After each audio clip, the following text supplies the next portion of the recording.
bastantes aplicaciones desde el punto de vista de diagnóstico, laboratorial, ayuda a la interpretación clínica, y así también es importante porque la vida sobre la Tierra no sería posible si no están presentes las enzimas. Entonces de ahí la gran importancia de manejar o conocer de qué es lo que vamos a hablar. Primero, cuando a mí me dicen qué es una enzima, partamos del hecho de que una enzima es una estructura, una biomolécula de característica orgánica, es una macromolécula de origen proteico. Cuando me dicen de origen proteico, quiere decir que todo lo que nosotros hablamos de proteínas se vuelca hacia las enzimas. Dicho de otra forma, si nosotros decíamos que las proteínas son macroestructuras de elevado peso molecular, que están conformados por alfa L aminoácidos, que tienen una estrecha relación entre lo que es su estructura y su función, que si se cambia la estructura, se cambia la funcionalidad o se pierde definitivamente, todo lo que aprendimos de proteínas se vuelca hacia enzimas, porque justamente las enzimas son estructuras proteicas. Muy bien, pueden ser también estructuras más complejas, pueden tener una parte proteica y una parte no proteica, pero lo esencial, la parte que le genera la función biocatalizadora, porque ¿qué hace una enzima? Es capaz de actuar como un catalizador biológico. Un catalizador biológico o biocatalizador, ¿qué quiere decir un catalizador? Un catalizador es un compuesto químico, si nos hablamos a cualquiera, ya sea inorgánico, orgánico, un catalizador es un compuesto químico que aumenta la velocidad de una reacción química. No, el catalizador no interviene en la reacción, no altera los productos, es decir, yo puedo obtener un mismo producto con catalizador y sin catalizador. El hecho es que lo hago más rápido, obtengo más producto en menos tiempo, por eso se dice aumenta la velocidad de la reacción química. Entonces dice, las enzimas aceleran una reacción química sin formar parte de los productos finales. Vale decir, entra una enzima, sale como enzima en una reacción, pero no interviene en el proceso directamente o no forma parte de los productos, ni se desgasta, es decir, sale esa enzima y vuelve otra vez a cumplir su misma actividad enzimática. No necesito estar renovando constantemente las enzimas. ¿Cuáles son las características? Cuando nosotros hablamos de las características de las enzimas, vale aclarar que hay tres grandes características. Una, son altamente específicas. ¿Qué quiere decir altamente específica? Primero partamos de que una enzima actúa sobre un sustrato. El sustrato sobre el quien va a actuar la enzima es único y específico. Es decir, cuando a mí me decían alfa amilasa salival, la alfa amilasa salival es la enzima. ¿Sobre quién va a atacar? Sobre los enlaces alfa de, por ejemplo, el almidón. Ah, muy bien. Y si yo tenía un enlace beta por ahí, no lo identificaba. A eso se debe lo altamente específico. Así también cuando me decían la lactasa es una enzima que ataca la lactosa de la leche. Si yo no la tengo la enzima, desarrollo una intolerancia a la lactosa. Ah, sí, pero tengo otras enzimas. ¿Por qué no la atacan a la lactosa? Porque no, la enzima lactasa es específica para un determinado sustrato. Entonces, la primera característica de las enzimas es ser altamente específico, y nosotros vamos a ver a qué se debe esa especificidad. Segundo, las enzimas son altamente eficaces. Necesito una pequeña cantidad de enzimas para cumplir o generar grandes productos. Por eso dice, tiene un gran poder catalítico, transformando hasta 10 a la 4 moléculas por segundo. Está sujeto a diversos mecanismos de regulación. Su tercera propiedad es la regulación de la actividad enzimática. Si habíamos dicho, primero son específicas, segundo son altamente eficaces y tercero son reguladas. ¿A qué se refiere con la regulación de las enzimas? Si yo tengo, por ejemplo, consumo hidratos de carbono, los hidratos de carbono, mediante una vía, que la vamos a ver en metabolismo de hidratos de carbono, mediante una vía de la glucólisis, yo voy a obtener energía.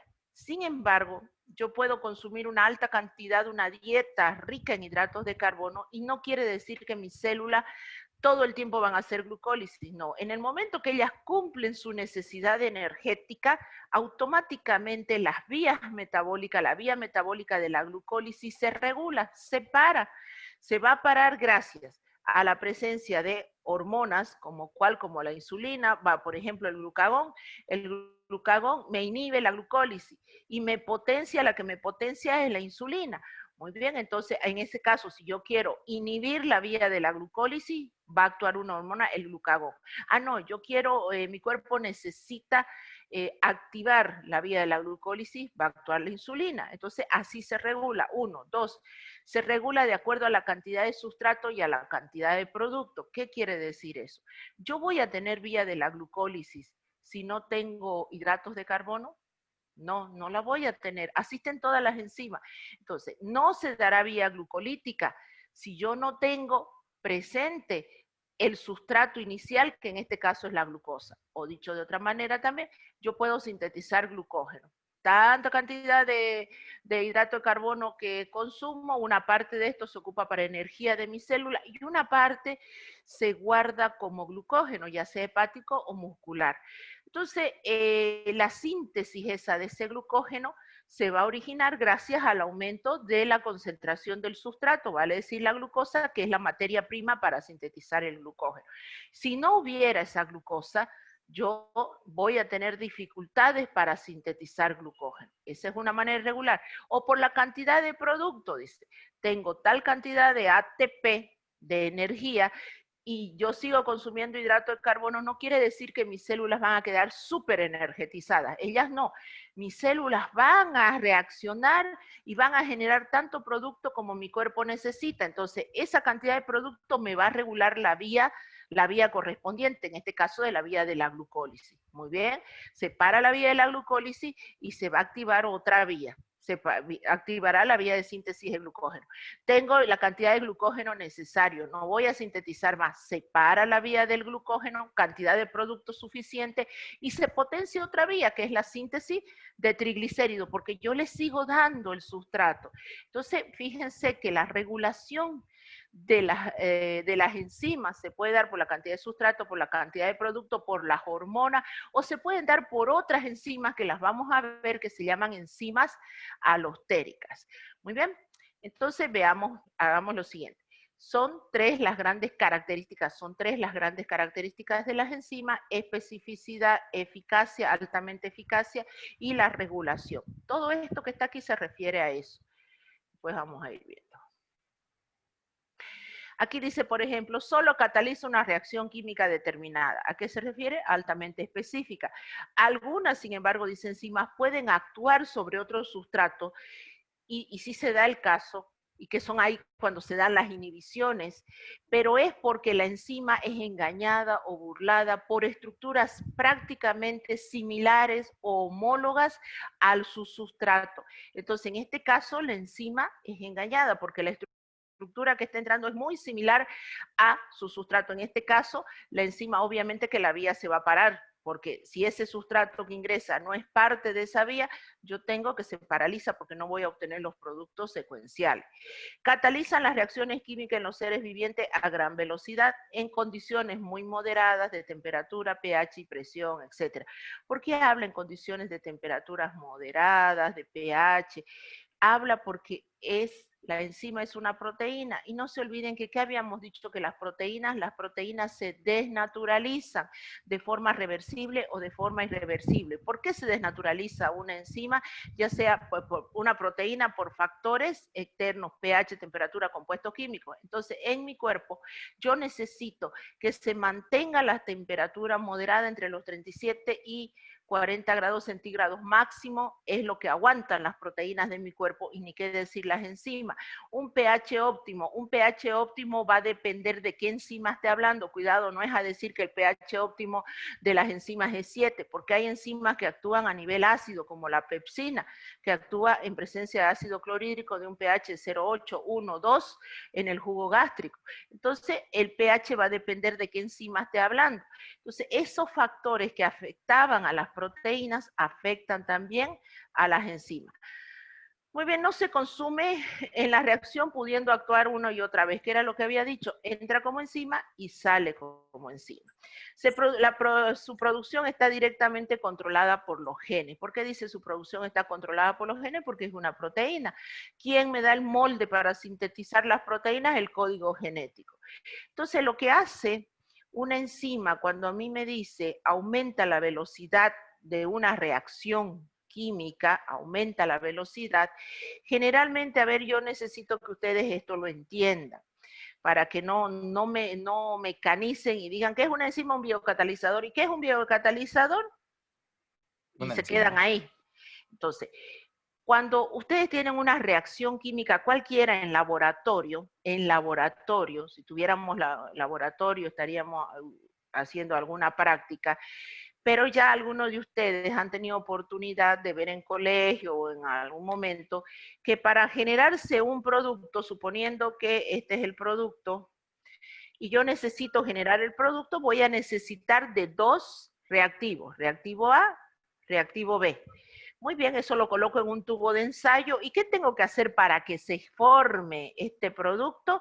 Generalmente lo que hacemos nosotros en laboratorio es calentar al mechero. Agarramos un tubito de ensayo y lo flameamos el tubito de ensayo en el mechero. Y se me forma una reacción. Esa reacción puede ser que me dé un compuesto coloreado, puede ser que, o que era algo coloreado, se decolora o me forma un precipitado, pero algo pasa que yo tengo que generar un determinado producto. Si yo hablo de que tengo que ir a la reacción en laboratorio, la reacción en laboratorio está a temperatura ambiente, 25 grados centígrados, aunque ahorita estamos casi más de 30 y algo, pero estamos hablando a temperatura ambiente, no le estoy agregando nada, solamente le estoy agregando los reactivos. ¿Y qué es lo que yo le doy? ¿Qué es lo que le voy a dar para que se produzca la reacción? Lo llevo al mechero Eso. o caliento el tubito de ensayo. ¿Qué es lo que hace al aumentarle, a darle esa energía? Resulta que cuando los reactivos se juntan, esto es el producto, así es el producto. Pero resulta que esto es fácil, ahí lo engancho bien, ¿no? Pero no ocurre así en el tubo de ensayo. En el tubo de ensayo los átomos o las moléculas, en este caso si yo tengo un reactivo A y un reactivo B, resulta que chocan de esta manera, en un primer choque es así, Total. en un segundo choque es de esta, perdón, un segundo choque así, así, etcétera, hasta que finalmente engancha y me sale un producto. Es decir, voy a Ojo. tener una cantidad excesiva de choques improductivos. Es decir, improductivo quiere decir que yo no voy a poder generar producto. Simplemente aumenta, eso se llama aumento de la energía cinética. Aumenta la energía cinética, los átomos, las moléculas se mueven hasta que finalmente da en garza uno. Y por eso voy a demorar más tiempo en formar un producto. Imagínense si no le diera la energía. Imagínense que yo coloco reactivo A, reactivo B en un tubo de ensayo y lo dejo ahí. ¿Qué tendríamos que hacer? Esperar una semana de volver a la otra práctica de laboratorio y ver el producto para que se forme. Pero no, lo que hacemos nosotros le decimos, métalo al el tubo de ensayo, flaméelo al mechero, o caliente el tubo de ensayo en el mechero, o póngalo a baño María, y en 15 minutos usted observa la reacción. Eso es porque aumentamos la energía cinética y se forma producto. Pero ¿qué pasa en nuestro cuerpo? En nuestro cuerpo nosotros nos movemos a temperatura constante. Es decir, yo cuando consumo hidratos de carbono, proteínas, lípidos en una dieta, no se olviden que nuestros nutrientes calóricos son hidratos de carbono, proteínas y lípidos, y nuestros nutrientes no calóricos, vitaminas, minerales y agua. Cuando yo consumo los nutrientes calóricos, por ejemplo, los consumo en macroestructuras generalmente. Si voy a consumir hidrato de carbono, un arroz, papa, yuca, generalmente esa es nuestra típica consumir hidrato de carbono. Nadie almuerza una manzana, todo el día está con una manzana, bueno, algunas sí. Entonces, pero generalmente esa es nuestra fuente, son macroestructuras. Entonces, ¿qué tiene que hacer nuestro cuerpo? Un proceso de digestión. Las enzimas o tiene que romper esas grandes estructuras e ir hasta algo más pequeñito. Y a su vez eso pequeñito entra al torrente sanguíneo o me genera energía o me permite sintetizar otro compuesto. Y todo esto se da a temperatura constante. No hay, y no es porque nosotros consumimos, almorzamos y vamos y nos asoleamos para que, no sé, se genere aumento de las energías cinéticas de mis moléculas, no, nosotros ni nos enteramos, pero en un lapso de 4 horas generalmente ya estamos otra vez con hambre, no sé ustedes, pero yo sí. En un lapso de 4 horas ya estamos buscando algo, que fue el lapso que se dio para lo que es la digestión, la absorción y todas las necesidades energéticas de su célula. Miren ustedes, ¿quién hizo posible que en eso tan rápido de tiempo se produzca la cantidad de productos, etcétera? Lo hizo posible las enzimas. ¿Qué hacen entonces las enzimas? Las enzimas, hagan de cuenta que en vez de que se den esos choques así improductivos, es como que mi mano fuera la enzima, agarra a los reactivos y directo engarza y obtengo un producto. Otra vez, la enzima esa sale, agarra otra vez otro reactivo, engarza y obtengo otro producto. Y va sacando rápidamente. No hay choques improductivos. La enzima agarra el sustrato, calza y listo. Se obtiene el producto, la enzima sustrato. Eso hace posible que yo obtenga mayor cantidad de producto en menos tiempo. Eso es un biocatalizador y la enzima no participa en el proceso, no participa en los compuestos, es decir, ella entra, es como que yo agarro, calzo aquí, obtengo este producto y esta enzima sigue ocupándose, no se gastó, no le pasó nada. Ahora, el otro detalle es el siguiente, el producto que yo obtengo es exactamente el mismo que voy a obtener sin enzima o con la enzima. Las enzimas no generan superproductos, solamente le generan el mismo producto que si yo tuviese que calentar en el mechero, voy a generar el mismo producto. Lo único que hace, aumenta la velocidad de la reacción, permitiéndome obtener un producto mucho más rápido. ¿Está claro? Entonces, así funcionan las enzimas.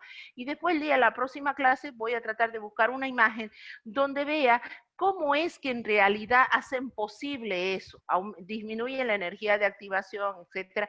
Eso lo vamos a tratar de ver. Generalmente eso lo explicaba en pizarra y ahora me es dificultoso. Muy bien. Entonces ya sabemos más o menos qué es lo que hace la enzima, actúa sobre un determinado sustrato. Hemos tratado de entender qué es un biocatalizador, por qué aumenta la velocidad de una reacción química. Ahora, ¿cómo se las nombra las enzimas? Las enzimas, para su nomenclatura, ha tenido una evolución. Generalmente se las nombraba como nombre común o vulgar, como decían la tialina, le decían a la alfa-amilasa salival, ya cuando descubrieron que atacaba simplemente los enlaces alfa, ya le dieron su nombre característico. Algunas han conservado su nombre común. Sin embargo, hoy en día se les da dos tipos principalmente de nomenclatura. Una, dependiendo a quién van a atacar o quién es su sustrato. Por ejemplo, la amilasa, su sustrato es el almidón, de ahí la similitud. La ureasa, a quien ataca su sustrato es la urea. Y así sucesivamente, pero no todas son así. Otras dependen de la actividad que realizan. Por ejemplo, hay enzimas que se llaman deshidrogenasa. Quiere decir que esa enzima tiene la capacidad de quitar un hidrógeno a un determinado sustrato. Descarboxilasa. Estas enzimas van a tener la capacidad de quitar un dióxido de carbono a un sustrato. Entonces, esta nomenclatura va a variar dependiendo del sustrato o dependiendo de la actividad. Sin embargo, hoy en día, perdón por la redundancia, hoy en día se utiliza las enzimas bastante, no solamente como en la parte médica, su gran utilidad más que todo es el diagnóstico, ayudar al diagnóstico de una determinada patología o contribuyen con el diagnóstico y de repente usted dirá, ¿cómo contribuye una enzima con el diagnóstico? Algunos de ustedes sí lo sabrán y otros no. El hecho es de que, por ejemplo, el típico ejemplo es más característico que sí lo pueden entender son las transaminasas. Las transaminasas son enzimas intrahepáticas. Estas normalmente se encuentran dentro de los hepatocitos. Y cuando el hepatocito se lesiona ya sea por un proceso viral, algo ocasionó el aumento de la permeabilidad o la lesión del hepatocito, estas enzimas transaminasas que son intracelulares empiezan a volcarse al torrente sanguíneo, en este caso del paciente, en una cantidad alta. Y generalmente si el valor normal de transaminasas en un paciente que no tiene ningún problema es de 0 a 44, de 0 a 40 unidades internacionales, cuando yo tengo un niño con hepatitis, yo voy a encontrar valores de 200, de 300, de 400 unidades internacionales de transaminasa, dependiendo del estadio en el que se encuentre. Obviamente que hay casos, y aquí esto es bueno que ustedes lo sepan, que siempre es importante recordar que primero, ustedes tienen que anteponer su clínica. Su clínica. Puede ser que el niño tenga un proceso, por ejemplo, recién iniciando la hepatitis y la clínica le dice que el niño no tiene hambre, que está decaído, ustedes hacen palpación y siente un ligero dolor el niño, todavía no presenta ni ictericia siquiera.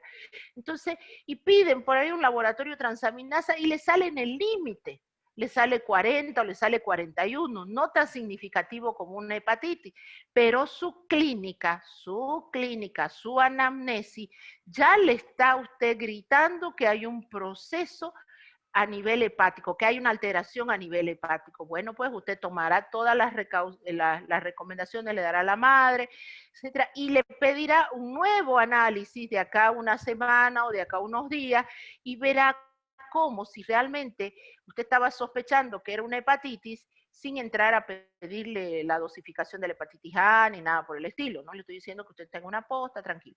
Entonces, le pide ya las transaminasas y cuando de repente ve que estas se subieron o se elevaron, entonces ahí usted está confirmando, ya le está ayudando a confirmar su diagnóstico.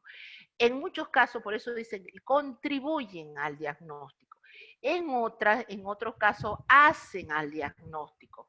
Una creatinquinasa elevada, una CPK-MB elevada en un determinado periodo de horas después que un paciente ha sufrido un dolor intenso a nivel torácico, ya le puede indicar a usted que ha sido o ha sufrido un infarto agudo de miocardio, por ejemplo, y lo puede todavía complementar con una troponina. Entonces, miren ustedes cómo las enzimas lo van a ayudar, van a contribuir a su diagnóstico y en algunos casos pueden hacer al diagnóstico. Eso desde el punto de vista de la aplicación médica, pero las enzimas tienen una aplicación bastante grande, no solamente se ve en la parte médica. En la parte de los alimentos se utilizan bastantes enzimas para fabricar alimentos. Entonces, y la parte farmacológica, ni qué decir, hacen uso también de las enzimas para la fabricación de ciertos fármacos. Entonces, es por eso que la enzimología ya es enzimología, es para algunas carreras como una asignatura. Ya no es un solo tema como nosotros lo vamos a ver, donde se hacen estudios cinéticos de las enzimas, se hacen estudios mucho más complejos. Nosotros lo poco que vamos a ver en 2 clases y media, es lo básico que usted necesita manejar para tratar de que el día de mañana, si usted pide una lipasa, no vaya y se le chipen los cables y diga, ah, la lipasa es un triglicérido, porque viene de lípido. No puede. Lipasa terminan generalmente el sufijo asa, usted sepa de que le están hablando de una enzima, o que se descubra una nueva enzima por ahí que está presente en la saliva, que me permite identificar cierta patología, pues bueno, usted sepa de qué se está hablando y no confunda las terminologías con péptidos, etcétera, etcétera. Muy bien, entonces veamos la clasificación, que es la que actualmente está en vigencia, pero esta es la clasificación sencilla. Hoy en día se clasifican las enzimas por código. Según la industria alimentaria, si usted necesita una enzima, va a un pequeño librito así de alto y la empieza a buscar por categoría, subcategoría, y así las consiguen. Nosotros simplemente vamos a ver la clasificación gruesa, que es las óxido-reductasas, transferasas, hidrolasas, liasas, isomerasas y ligasa. Esto está de acuerdo a la clasificación más sencilla. Entonces vamos con las óxido-reductasas. ¿Qué hacen estas enzimas óxido-reductasas? ¿O quiénes son las enzimas que entran en esta categoría? Existen una gran serie de reacciones químicas en nuestro cuerpo y una de ellas son las reacciones redox. ¿Qué quiere decir redox? Aquellas donde hay una oxidación y una reducción química. Oxidación, pérdida de electrones y reducción, ganancia de electrones. Bueno, cuando se dan ese tipo de reacciones y como se están dando dentro de mi cuerpo a una temperatura constante, yo necesito una determinada enzima que me ayude o me favorezca a obtener grandes productos en poco tiempo. Entonces, ¿cómo se llaman esas enzimas? Oxidorreductasa. ¿Quiénes generalmente son esas? Aquí hay dos ejemplos, las deshidrogenasa y las peroxidasa. Fíjense aquí, es un sustrato A que se va a reducir y un sustrato B que se va a oxidar y así sucesivamente, si el uno se reduce, el otro se oxida, yo lo que voy a tener es una reacción redox. Esta reacción redox es de origen biológico. Cuando entremos a oxidaciones y reducciones biológicas, vamos a un poquito entender esto. De todas maneras, fíjense que esto es una reacción-reducción donde oxidorreducción o redox, donde participan este tipo de enzimas. Ahora, veamos esto, que a partir de aquí nosotros vamos a manejar. Yo lo que quiero es que ustedes acostumbren la vista, cosa de que cuando lleguemos a metabolismo, o por ahí usted agarre ahora este fin de semana que va a estar haciendo calor y va a estar en su cuarto con ventilador o con aire acondicionado, agarre su libro de bioquímica, abren la parte de metabolismo y antes de que lo cierre el libro y se asuste de ver la gran cadena de reacciones y diga esto no es para mí, simplemente analice cada reacción, véala por partecita. Por ejemplo, no me miren este NAT en este momento, después lo vamos a ver. Pero esta es una reacción química que puede ser parte de una vía metabólica, es decir, este lactato, este es el sustrato. Aquí me falta el nombre de la enzima. El nombre de la enzima es lactato deshidrogenasa, que generalmente va encima, aquí, donde está apuntando con el mouse, ahí generalmente va la enzima, LDH o lactato deshidrogenasa. Entonces, ¿qué me dice esta reacción catalizada por enzima? Me está diciendo que la enzima lactato deshidrogenasa, que no figura acá, pero que se las estoy mencionando, actúa sobre un sustrato. ¿Sobre quién? Sobre el lactato. Lactato deshidrogenasa, me dice lactato. Me está dando el nombre. ¿Sobre quién actúa? Sobre el lactato. Deshidrogenasa. ¿Qué quiere decir deshidrogenasa? Me le va a quitar hidrógeno. Le va a quitar hidrógeno. Por eso necesitamos un ayudador, pero en este momento no lo vamos a ver. Voy a volver dentro de un rato. Entonces, yo quito hidrógeno a este sustrato, le quito 2 hidrógenos y fíjense en lo que se convierte. Si miramos entre el piruvato y el lactato es lo mismo. Aquí es lo mismo el grupo metil, carbono, carbono, solamente que aquí ya quedó doble enlace oxígeno. ¿Por qué? Y usted me dirá, ¿y por qué aquí doble enlace? Porque no se olvide la tetravalencia del carbono y hay que mantener esta tetravalencia. Y lo demás queda exacto. ¿Cómo se llama ahora este compuesto? Piruvato. Entonces, ¿qué hace la lactato deshidrogenasa, esta enzima? Quita hidrógeno al sustrato y me da como producto piruvato. Muy bien. Eso es lo único que hay que aprenderse y usted entiende todas las vías metabólicas. En su caso, una vía metabólica sería que este piruvato, por ejemplo, mediante otro, ahora se convierte en sustrato, y va a generar otro producto. Fíjense cómo es la secuencia, así son las vías metabólicas. Entonces usted simplemente va identificando cuáles son los componentes entonces de un sistema enzimático, el sustrato, los productos y vamos a ver los ayudadores dentro de un momento. Las transferasas son, como su nombre dice, catalizan la transferencia de un grupo de átomos, como puede ser amina, carboxilo, carboamilo, metilo, acilo, etcétera, de un sustrato a otro. Por ejemplo, yo tengo este sustrato AB y quiero trasladar la porción B al C para obtener estos productos. Entonces, ¿qué voy a necesitar? Una enzima. ¿Cómo se llaman las enzimas que tienen la capacidad de hacer ese movimiento? Se llaman las transferasas. Dentro de las transferasas, las más conocidas, tenemos las transaminasas. Las transaminasas, que eran las que les estaba mencionando, por ejemplo, ataca una de las transaminasas, tiene como sustrato o tiene como a quién va a atacar al aspartato. Este va a ser el sustrato, al cual le va a quitar, que le va a quitar un compuesto amino. Entonces, al quitarle el grupo amino y pasárselo al alfa-cetoglutarato, me va a degenerar como producto el oxalacetato y el glutamato. ¿Quién participó en este proceso? lo que viene a ser las transaminasas. Aquí no hay ayudadores, simplemente hay un aceptor, hay un sustrato y hay un aceptor, que es el alfa-cetoglutarato. Y finalmente nuestro producto es el oxalacetato, más obviamente me va a quedar el L-glutamato, producto de que este compuesto aceptó el grupo amino o el amino protonado. Las hidrolasas. Las hidrolasas son bastante importantes porque nos permiten el proceso de digestión. Las enzimas que participan en el proceso de digestión son enzimas que necesitan la presencia de agua para poder cumplir su función, por eso se llaman hidrolasas. ¿Qué característica tienen estas enzimas hidrolasas? Rompen enlaces.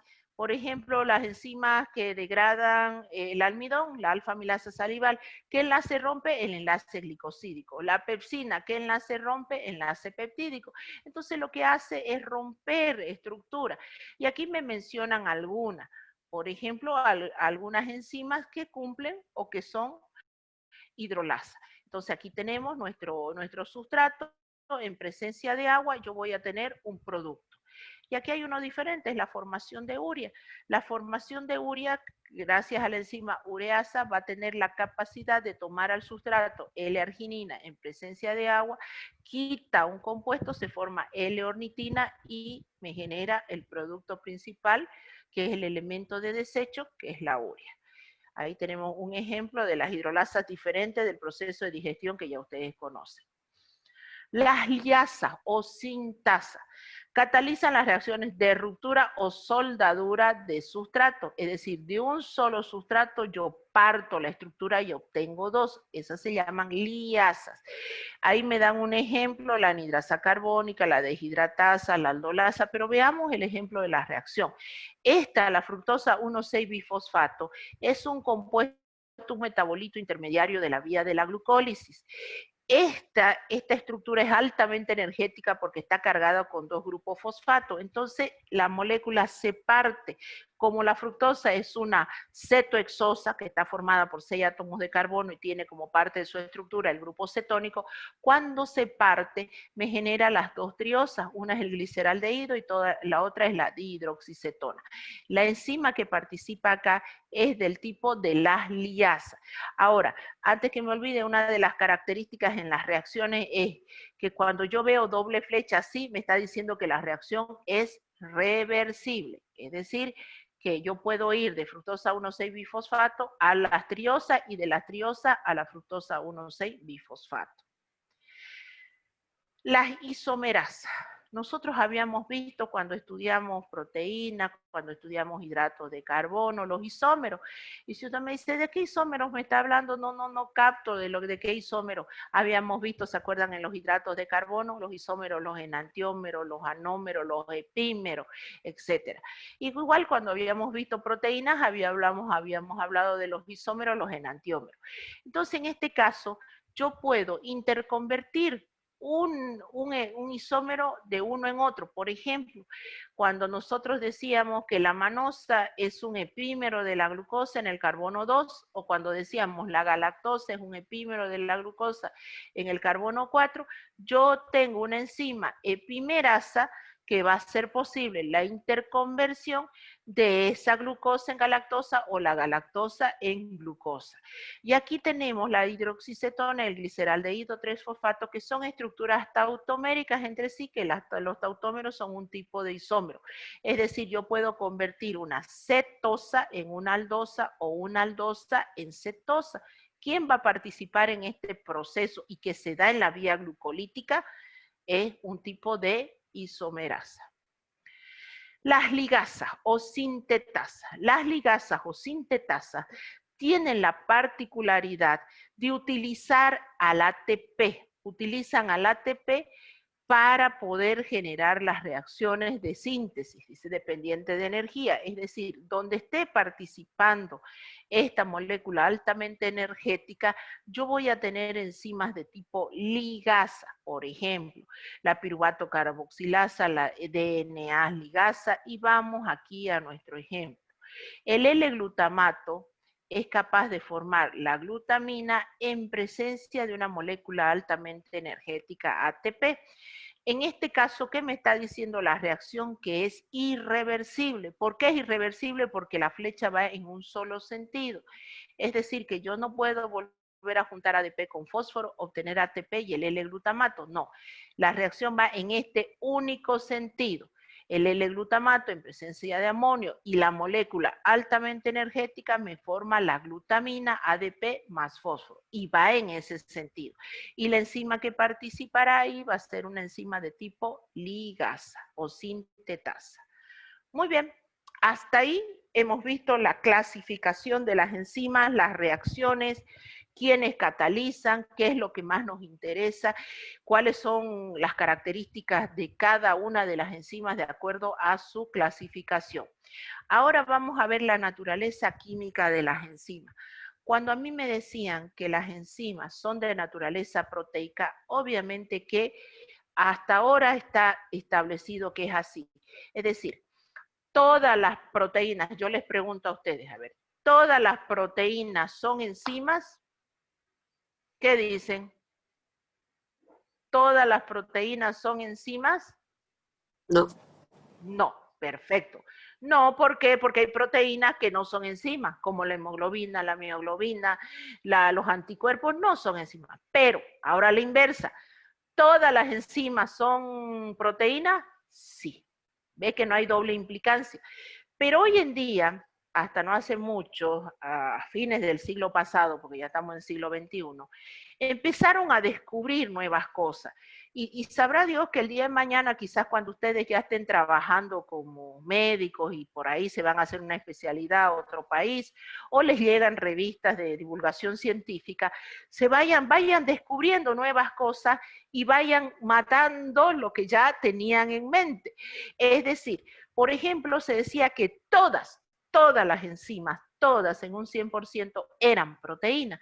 Sin embargo, estudios a fines del siglo XX empezaron a decir que habían ciertos ARN con actividad catalítica, es decir, no necesariamente son proteínas, pero tienen una actividad catalítica. ¿Y qué son las enzimas? Las enzimas tienen actividad catalítica. En síntesis, me está diciendo que han descubierto unos que se llaman ribosimas, que tienen o actúan como una enzima y no son proteínas, porque un ARN no es una proteína.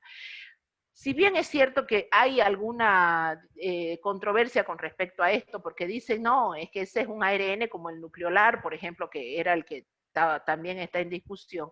Entonces, queda y se estableció lo siguiente, el 99,9% de las proteínas, para no fallarle, 99,9% de las proteínas son enzimas. Y existe una pequeña fraccioncita, 0,01, que puede ser, como en este caso, una estructura diferente, como el ARN con actividad catalítica. Muy bien, hasta ahí podremos por lo menos decir, bueno, y quizás el día de mañana ustedes descubran y nos maten esta teoría y nos digan, no, se descubrió que solamente el 50% de las enzimas son de estructura proteica. Y bueno, mientras avance la ciencia, todo es posible. Entonces, algunas enzimas están constituidas solamente por aminoácidos. Se llaman entonces, estas serían proteínas simples. ¿Se acuerdan que las proteínas se dividían en dos? Proteínas simples, las que solamente tienen como parte de su estructura aminoácidos, y las proteínas conjugadas o complejas, las que tienen otra cosa diferente, un hidrato de carbono, un lípido, etc. Muy bien, en este caso las enzimas pueden ser simples proteínas. Es decir, si yo rompiera la estructura de una enzima, ¿qué debería encontrar? Solamente aminoácidos. ¿Por qué? Porque los aminoácidos forman las estructuras proteicas y estamos diciendo que las enzimas son proteínas. Entonces, si yo deshiciera una enzima, ¿qué tengo que encontrar? Aminoácidos. Y usted dirá, súper aminoácidos, porque para cumplir esa función importantísima de generarme energía, de hacer tantas cosas, de permitirme, en pocas palabras, la vida sobre la Tierra, anexado obviamente al proceso aeróbico, usted dice, entonces son súper aminoácidos. No, son los 20 aminoácidos. Esos 20 aminoácidos, de los cuales 10 los tenemos que consumir a través de la alimentación y otros 10 los tenemos o los sintetiza nuestro cuerpo, esos son los aminoácidos que cumplen una función enzimática. Y vamos a ver qué es lo característico en esto más adelante. Pero existen otras enzimas que son proteínas conjugadas. Cuando me dicen proteínas conjugadas, me está diciendo que tengo, además de, me están rayando la pantalla, les encargo lo que me están rayando la pantalla. A los que nosotros cuando decimos proteínas conjugadas, son aquellas que además de tener como parte de su estructura aminoácidos, lo que tiene es otro compuesto diferente, que es un no proteico. Entonces, ahora viene la pregunta. Y uno dice, ¿qué no proteico la ayuda o está unido a la enzima? En este caso se habla de ayudadores de la actividad enzimática. ¿Quiénes van a ser esos ayudadores de la actividad enzimática? Cuando yo hablo de una proteína compleja voy a tener la proteína propiamente dicha, la enzima y su ayudador. ¿Quién es su ayudador? Va a ser una coenzima o una metaloenzima. Y ahora usted dirá, bueno, ¿qué es entonces una coenzima y qué es una metaloenzima? De ya, metaloenzima es un metal que le va a ayudar a la enzima, su actividad catalítica. Y la coenzima, ¿qué es la coenzima? La coenzima son moléculas orgánicas no proteicas, por lo tanto son termoestables, no son proteínas. Estas van a estar unidas a la enzima formando como una parte de ella, pero no son parte de ella, porque si no se rompe la estructura o la característica de proteína y su estructura y funcionalidad. Para que lo entiendan esto mejor, el ejemplo que le daba al grupo de ayer y le decía, suponiendo que usted es la enzima y usted tiene que ir a la biblioteca, su función es ir a la biblioteca, acarrear 3 grandes libros, 4 libros para llevar y van a hacer un grupo de estudio en la noche con sus compañeros. Muy bien, su función es esa y usted es la enzima, ¿está bien? Y su funcionalidad es ir y sacar esos libros de quién, del sustrato que va a ser nuestra biblioteca. Sobre eso va a actuar usted. Pero ahí a la biblioteca va a tener que traerle o sacarle 4 libros y llevarlos a un determinado lugar. Pero usted llega a la biblioteca y se da cuenta que los libros son grandes y que usted necesita a alguien que le ayude, algo que le ayude para transportar esos libros. Y bueno, y se consigue una mochila o tiene una mochila. Usted podrá tener varias mochilas de diferentes colores, elige cualquiera al azar y se la coloca en la espalda. Y coloca los libros ahí. Y va a colocar unos 3 libros grandes y voluminosos y otro lo va a llevar en la mano. ¿Qué es lo que va a hacer? Sujetarla bien la mochila al cuerpo, porque suponiendo que usted va a ir en micro, que va a ir lejos, que tiene miedo que le quiten la mochila, etc. Entonces, ¿qué es lo que hace? Sujeta la mochila a su cuerpo, la ata, la acomoda bien, como para que nadie se la quite, nadie la tironee la mochila. Pero, ¿la mochila forma parte de usted? No, no va a formar parte de usted. Es decir, usted se saca la mochila y perdió algo de su cuerpo. No, no perdió nada. Pero ¿qué función está cumpliendo la mochila? La mochila está cumpliendo la función de ayudarle a usted a cumplir su funcionalidad. Va a transportar algo que le quitó al sustrato, en este caso a la biblioteca, que le sacó los libros. Entonces, eso es lo que hacen las coenzimas. Las coenzimas, por ejemplo, cuando a mí me dicen deshidrogenasa, la enzima deshidrogenasa, ¿qué le dice el nombre? Le va a quitar un hidrógeno a un sustrato. Ah, y usted dice, entonces la enzima, si este fuera el sustrato y este es el hidrógeno, se lo quita, así, tal cual, y se va. No, no puede hacer eso, porque ya hemos dicho que si yo le cambio la estructura a una proteína, ya sea un solo aminoácido, ya sea un solo átomo, le pierdo la funcionalidad. Lo único que no respondían a esto, ¿quiénes eran? Los anticuerpos. Pero nuestras enzimas, que son proteínas, si adquiero un átomo enzima diferente, esta estructura pierde su funcionalidad. Chau, ya no va a ser biocatalizador.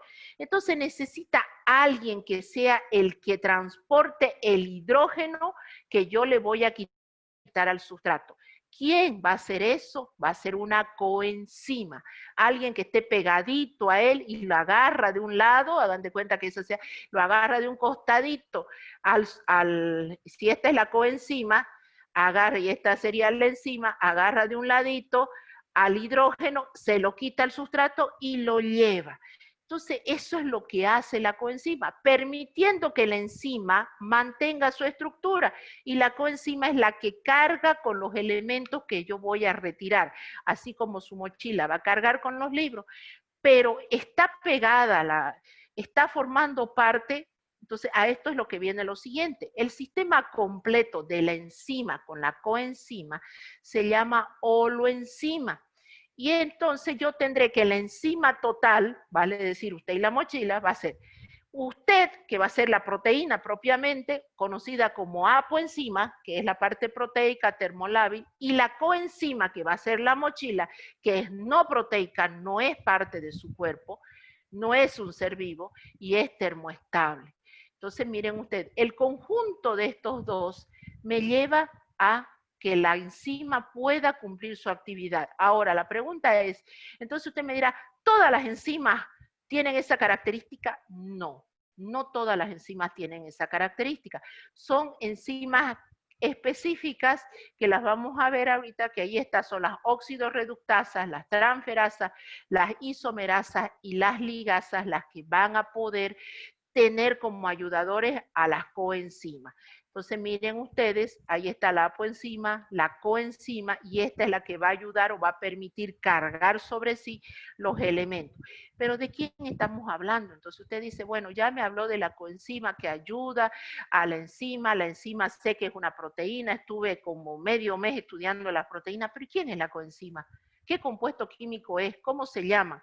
Generalmente, muchas de las coenzimas presentan estructuras de tipo nucleotídico. ¿Qué era un nucleótido? Un nucleótido es la unidad básica estructural de los ácidos nucleicos. Sí, pero los nucleótidos por sí mismos cumplen otras funciones, no necesariamente formar parte de los ácidos nucleicos. Entonces nosotros ahí vamos a ver qué tenemos. Fíjense, y a partir de ahora ya después le voy a llamar FMN, FAT, NAT fosforilado, cuando veamos las vías metabólicas, y diremos entonces que todos estos son coenzimas, flavina adenín mononucleótico, FMN, que no son siglas políticas, flavina adenina dinucleótido, conocido como FAT, nicotidamida dinucleótido, conocido como NAT. Todas estas son las coenzimas que ayudan a la actividad de la enzima. Nicotidamida adenina dinucleótido fosforilado, conocido como NAT, fosforilado, la coenzima A, ¿se acuerdan la coenzima A tan importante que está formada, que tiene como parte de su estructura un aminoácido no proteico? Bueno, esta actúa como coenzima. ¿Derivados de quiénes son? ¿Qué necesito para formar estas coenzimas? Ayudadores de la actividad enzimática, necesito vitamina.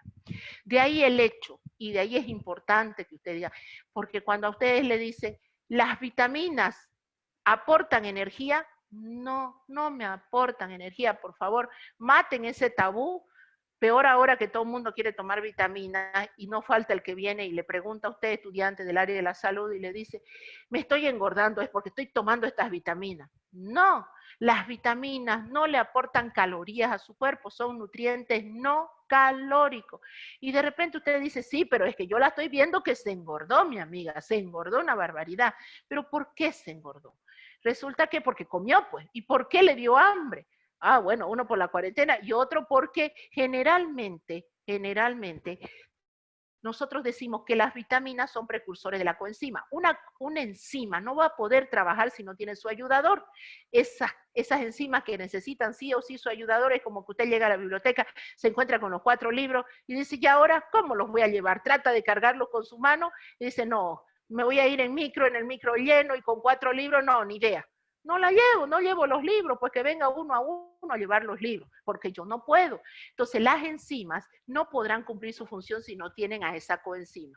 Pero si usted no le daba y de repente ya le da a su cuerpo le da los precursores y se forman las coenzimas, las vías metabólicas se activan.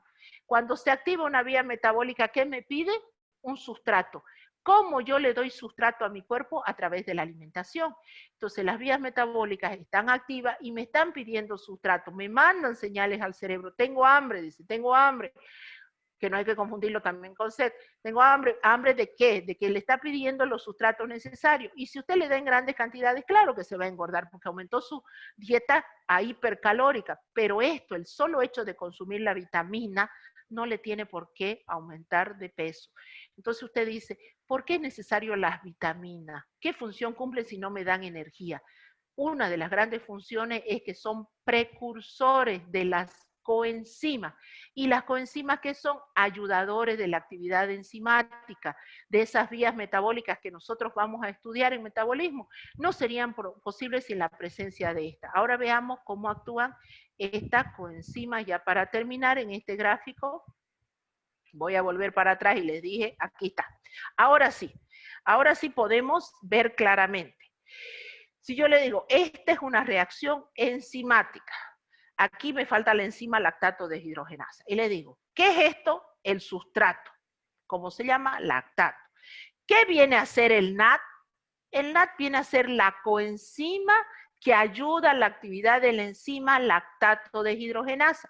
Fíjense que esta nicotidamida de N-dinucleótido lo que va a hacer es ayudar a quitar a este sustrato, lactato deshidrogenasa, dice, la enzima quita hidrógenos al sustrato. ¿Ve? Ella carga con un hidrógeno y ayuda a liberar el otro.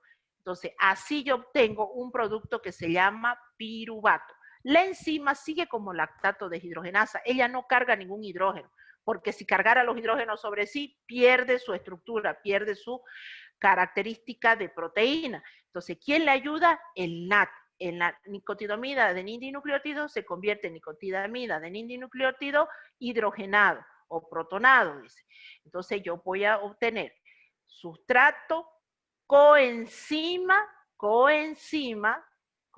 deshidrogenada, enzima lactato deshidrogenasa, producto piruvato, y esto es la coenzima protonada, que llega a ser de alguna manera parte del producto. La que no se va a desgastar generalmente en todo este proceso es biocatalizador. ¿Se acuerdan que el concepto de biocatalizador decía, entra, no se transforma, no ocurre nada, ella entra como enzima y sale como enzima? Eso quiere decir que no puede salir, sobre ella no puede ir ni siquiera medio átomo, porque ya pierde el concepto de proteína y pierde el concepto de biocatalizador. Quien entonces le ayuda es su coenzima. Entonces, esta es una reacción catalizada por enzima, donde me indica sustrato, producto y las coenzimas. Entonces, cuando ustedes agarren su libro, ahora mírenla las vías metabólicas así de separadito, reacción por reacción, y fíjense dónde aparecen las coenzimas. Ya lo van a entender y van a decir, este es el sustrato, esta es la coenzima que le está ayudando a quitar algo al sustrato para convertirse en un determinado producto. Lo miran el producto y dicen, a ver, ¿qué es lo que le quitó este? Le quitó, ¿cuántos hidrógenos? 1, 2, aquí están los 1, 2. Fíjense que esta estructura es similar. Eso es lo que hizo la enzima lactato deshidrogenasa, utilizó a su ayudador NAT y obtuvo el producto. Y esta reacción es importante. Esta reacción, el piruvato se convierte en lactato, por ejemplo, en una glucólisis de tipo anaeróbica, que es lo que vamos a ver, que ahora está en otro sentido, no está de lactato a piruvato, pero es lo mismo, piruvato se convierte en lactato y el lactato se convierte en piruvato.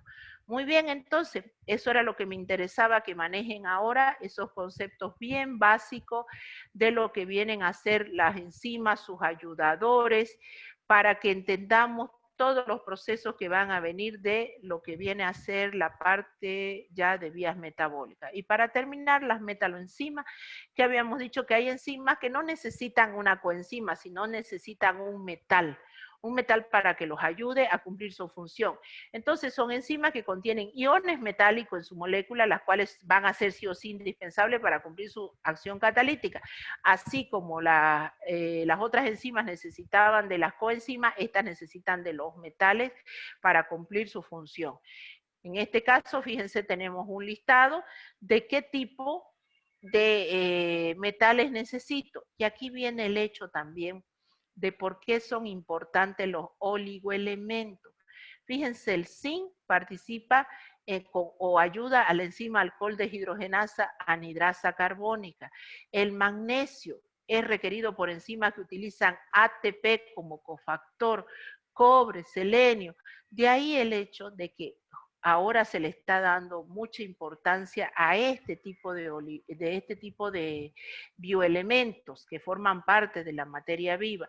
Y se dice hay que consumir vitamina C con zinc, me hace falta consumir magnesio. Hoy en día se ha dado bastante eso, y eso se da a que cosa que antes no le dábamos importancia, contribuyen a regular el buen funcionamiento dentro de la materia viva. Se dice, desde el punto de vista de la medicina ortomolecular, que la deficiencia de algún compuesto biomolécula se traduce en una alteración fisiopatológica o una alteración fisiológica, obviamente, que se va a manifestar de alguna u otra forma. Entonces, hay que darle los elementos, las biomoléculas o los bioelementos necesarios, las biomoléculas necesarias que se van a convertir en sustrato para que nuestro cuerpo funcione adecuadamente. Y el funcionar adecuadamente va a implicar que se va a poder defender contra agentes externos. Por eso es que ahora le está dando tanta importancia.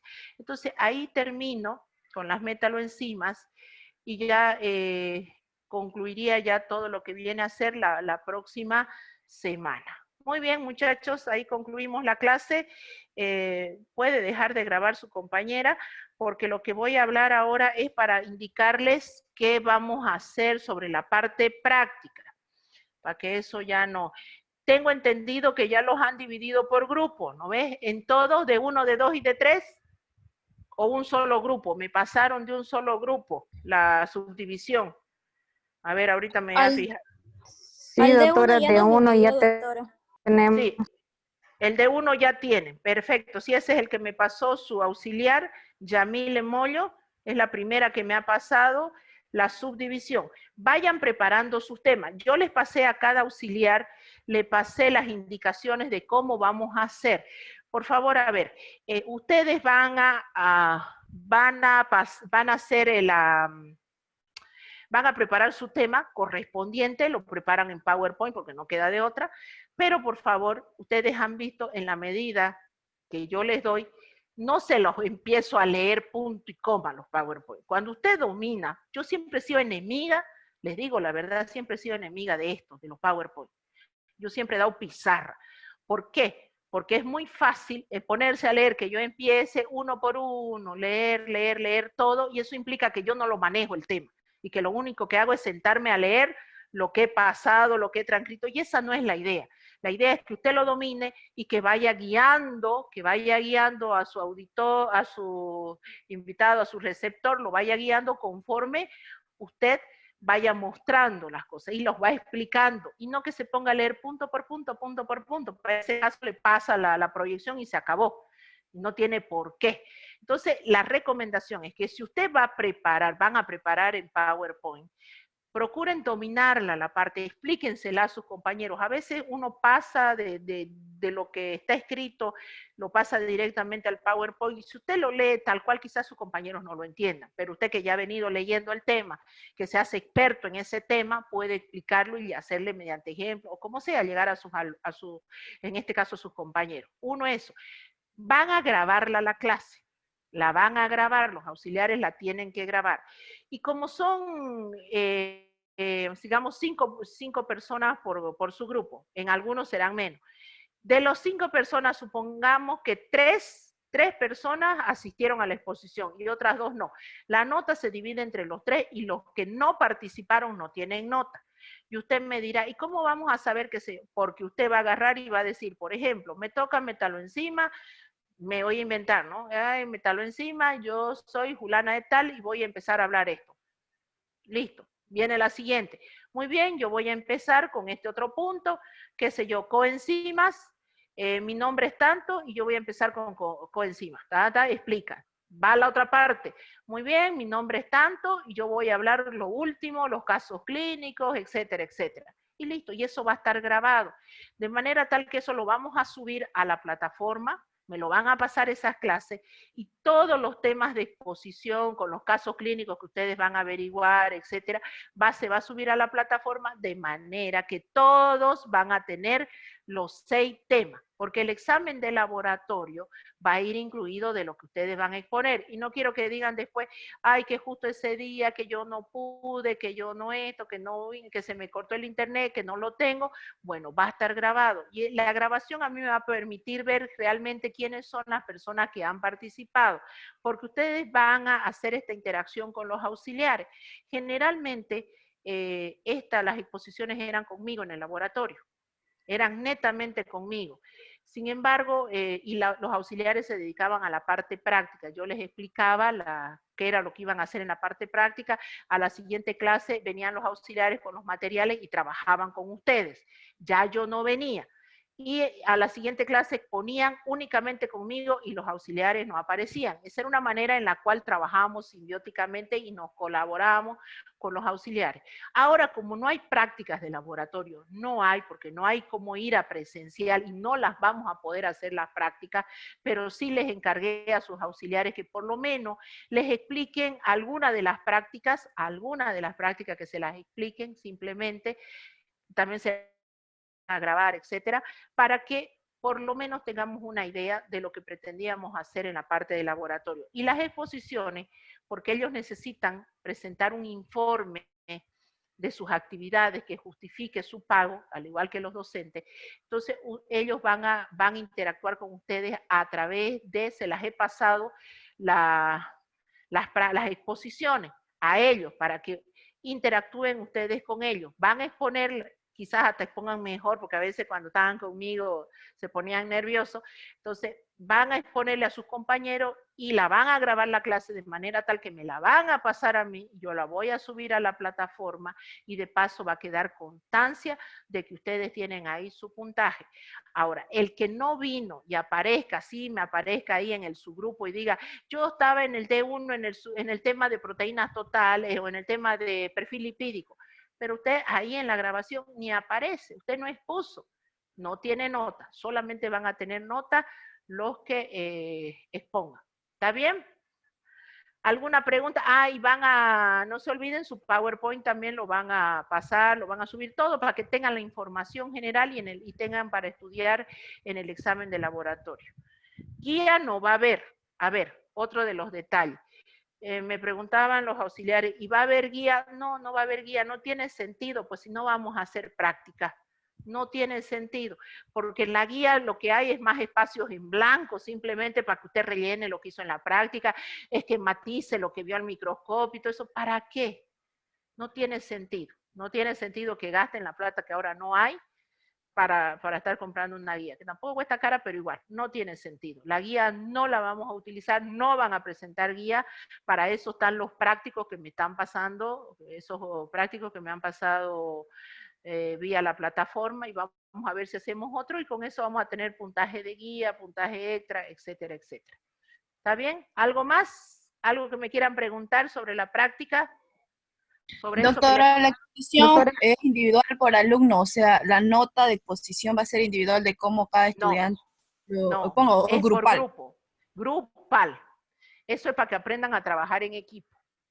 Va a ser grupal. Ustedes verán si se lo dividen el tema, verán cómo hacen. A ver, yo un año opté, les cuento, porque era mucho lo que se dividía en temas y resulta que no venía el del centro de la mitad del tema y decían, ay, no vino el que tenía que poner esta parte, así que vamos a pasar a esta otra. Y sus compañeros, que los que estaban escuchando, quedaban en la nebulosa.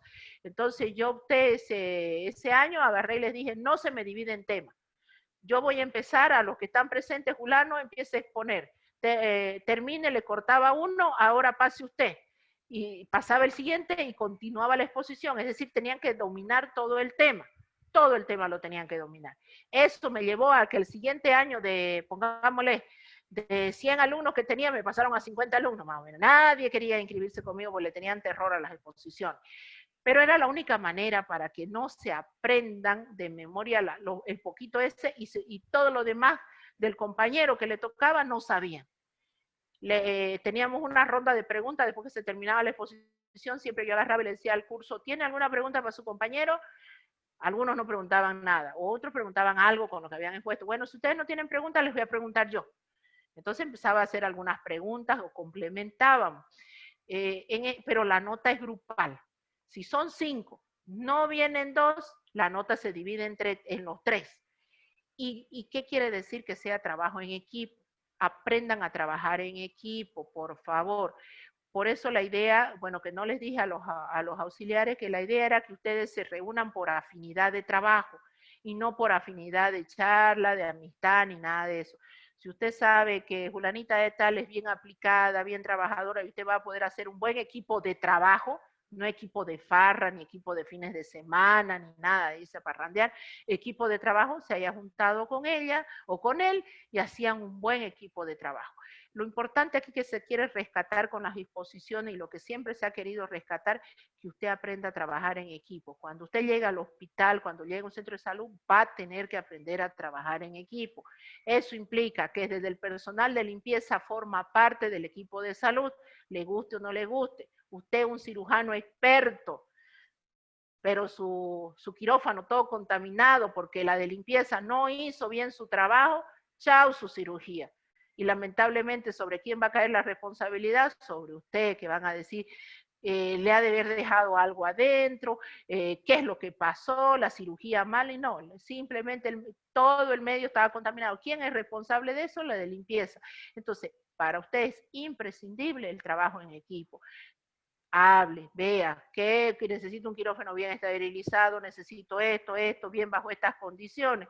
Y es más, puede dirigirse hasta la misma persona y usted va a ver que las cosas van a funcionar bien. Entonces, ahora van a trabajar con sus compañeros y de manera tal que la nota se va a dividir. Si uno expuso mal, yo lo siento mucho.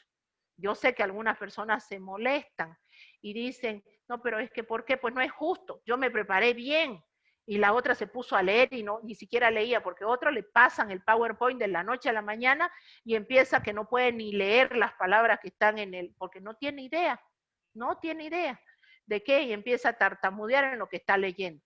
Lamentablemente, si su nota de usted era 5 y del otro no llega a 2, 5 más 2, 7 y se divide y se saca el promedio. ¿Estamos de acuerdo? Yo sé que a algunos no les gusta eso, pero es la única manera para que me aprendan a trabajar en equipo. ¿Qué más? Doctora, ¿cuál es la puntuación de la exposición? La exposición son 5 puntos. 5 puntos. La exposición es 5, sus trabajos que están presentando va a ser 5, son 10. Su examen de laboratorio con todo lo que van a participar son 15, que son casos clínicos. Los auxiliares también les van a dar casos clínicos. Ustedes van a exponer un caso clínico, si hablan de perfil lipídico van a decir que es el perfil lipídico, qué pruebas de laboratorio incluye, cómo aumenta, cómo disminuye y dan un caso clínico, porque en el examen sí o sí va a haber casos clínicos. ¿Está bien? ¿Qué más? Ya, doctora, sí. Otra cosa sobre el examen en la plataforma, ¿hay cómo poner para que revisemos, doctora, las preguntas que nos equivocamos? No hay cómo porque el sistema barajea las. Es decir, a ver, hice un banco de preguntas más o menos, no sé si son de 50, 60 o 70 preguntas. Ese era el banco de preguntas que uno crea en la plataforma. Es todo un proceso, hemos estado como 10 días creando eso. Se suben todas las preguntas esas a la plataforma y de ahí se le ordena o se configura el examen, se configura y se le dice, quiero que me jale 5 preguntas de la unidad 1, quiero que me jale 6 preguntas de la unidad 2, quiero 7 preguntas de la unidad 3, así. Y el sistema las agarra al azar.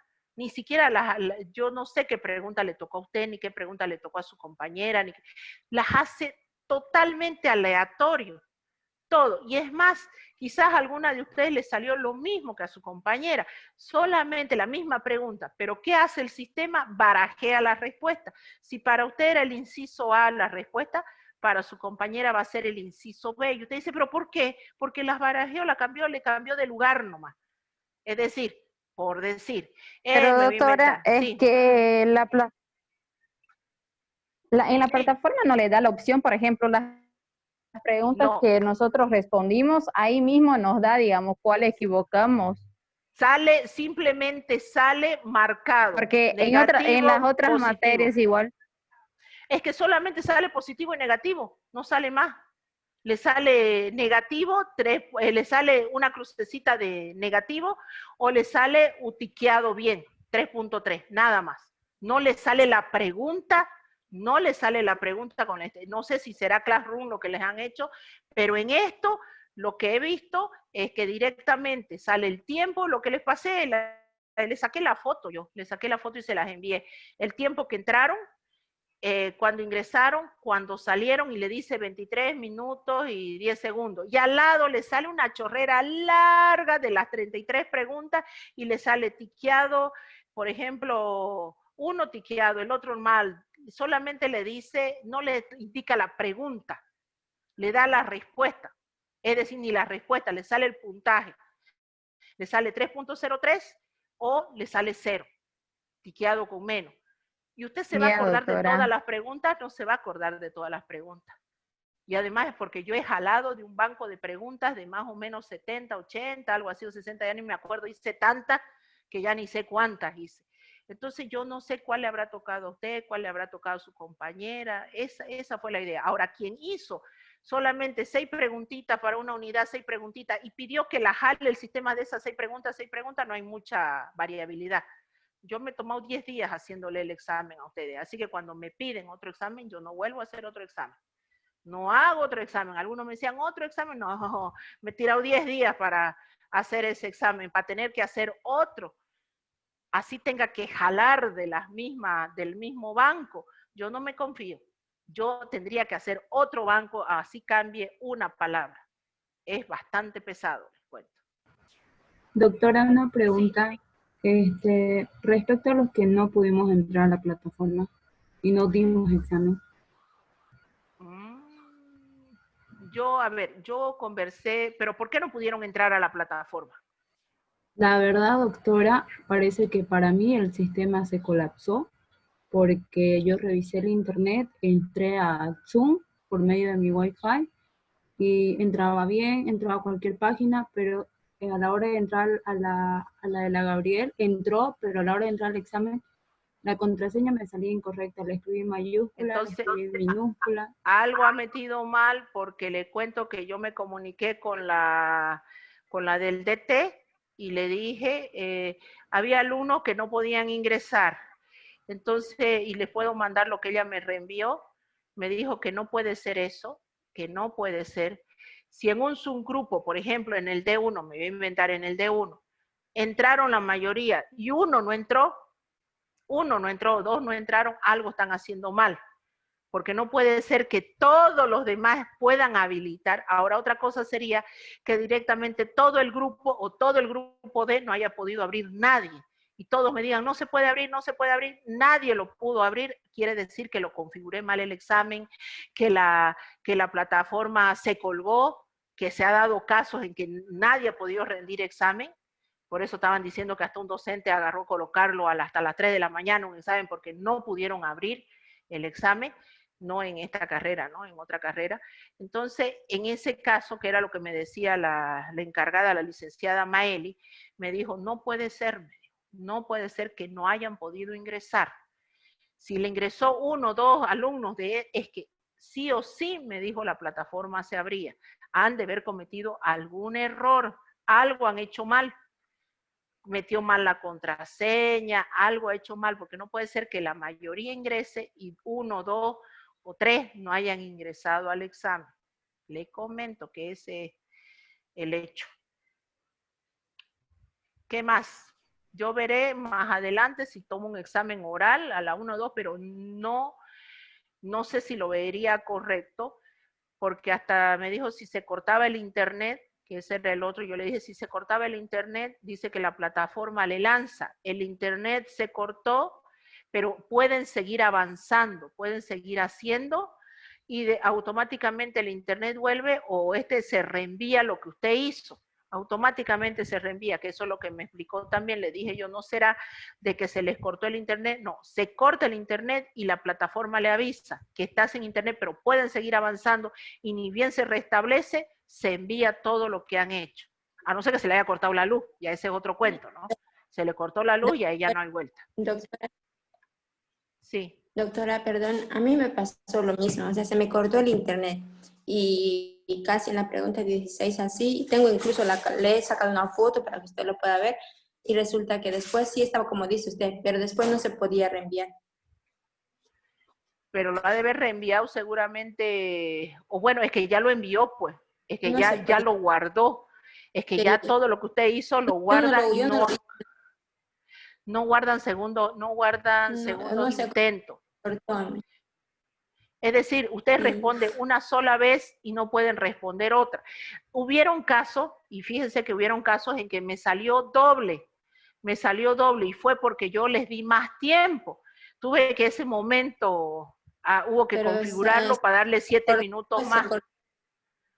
Para darle esos 7 minutos más. Sí, hola. Hola. ¿Se escucha, doctora? Sí, no le escucho a la persona que me estaba hablando, me estaba diciendo algo.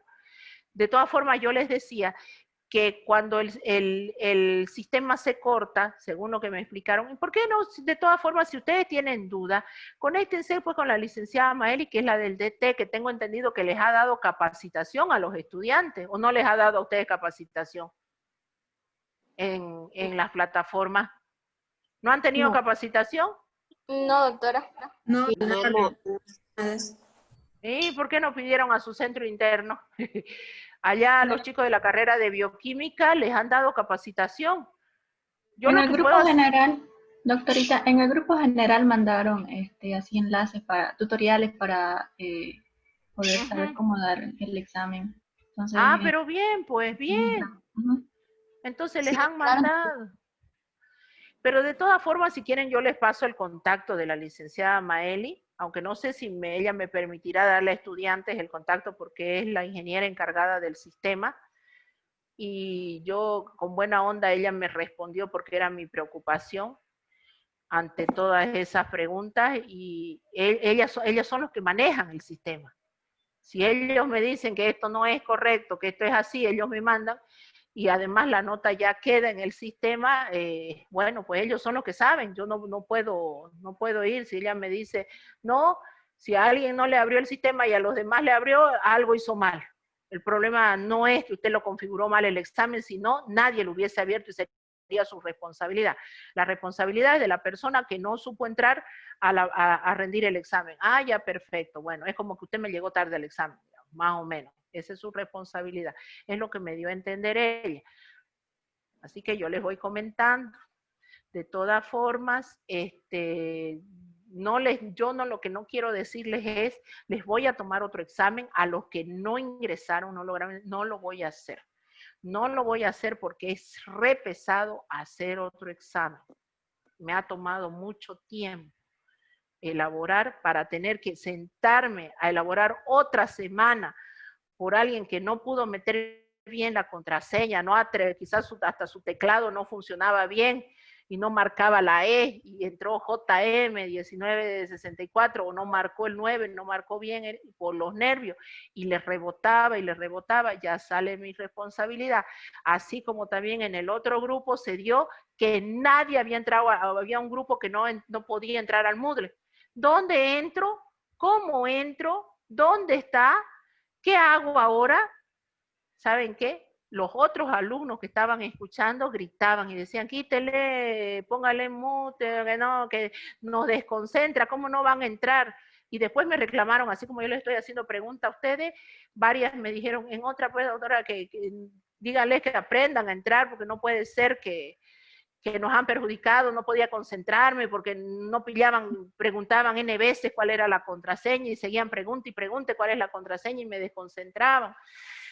Doctora, en este grupo igual pasó lo mismo, estaban hablar y hablar, preguntando no podíamos más de 30 concentrarnos. veces la contraseña.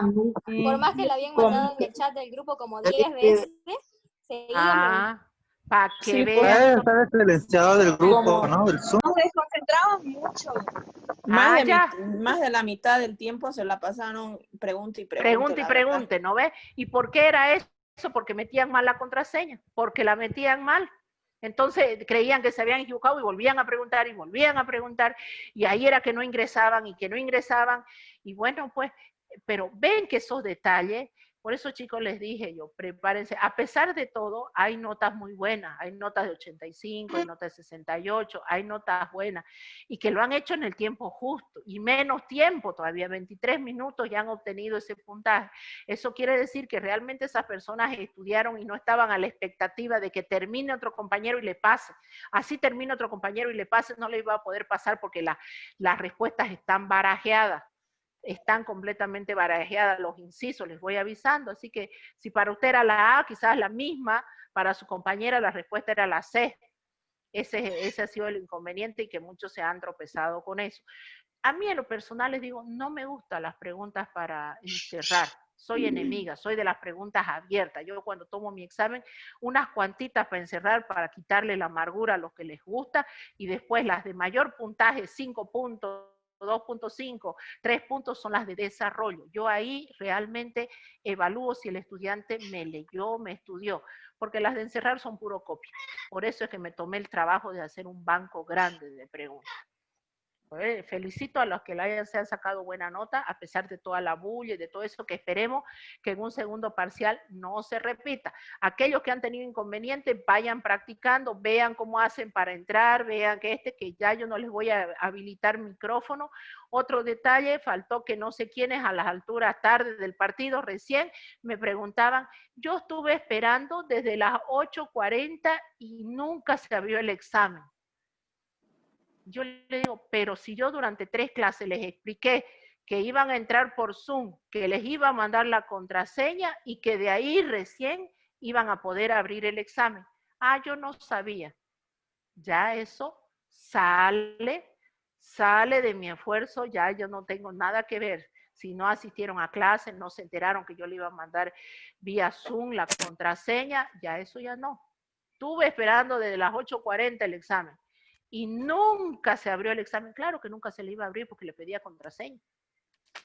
¿Ven esos detalles? Yo no puedo para esas personas que por negligencia no hicieron caso, no se tomaron la precaución de que era el examen. Yo no puedo hacer otro examen. Castigarme otros 10 días para hacer esos exámenes odiosos de encerrar, no. Es sumamente difícil. Bueno, muchachos.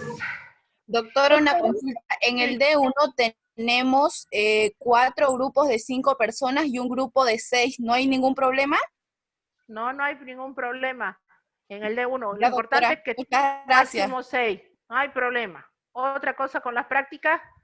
Me preguntan cualquier cosa de las prácticas, si tienen duda, libros de interpretación clínica de laboratorio, ahí van a encontrar, no se preocupen. Pueden encontrar preguntas también a los auxiliares, cualquier duda, y los valores de referencia, ahora trabajen con los que encuentren, los vamos a ir viendo, porque no los voy a mandar a los hospitales. Generalmente iban a los hospitales a averiguar los valores de referencia de diferentes lugares, ya sea del japonés, ya sea del hospital de niños, etcétera. Ahora con lo que encuentren, por favor, vamos a trabajar y vamos a ir viendo lo más cercano a lo real. ¿Está bien? Bueno, entonces, quedamos ahí, muchachos. Nos vemos la próxima clase. Chao, chao.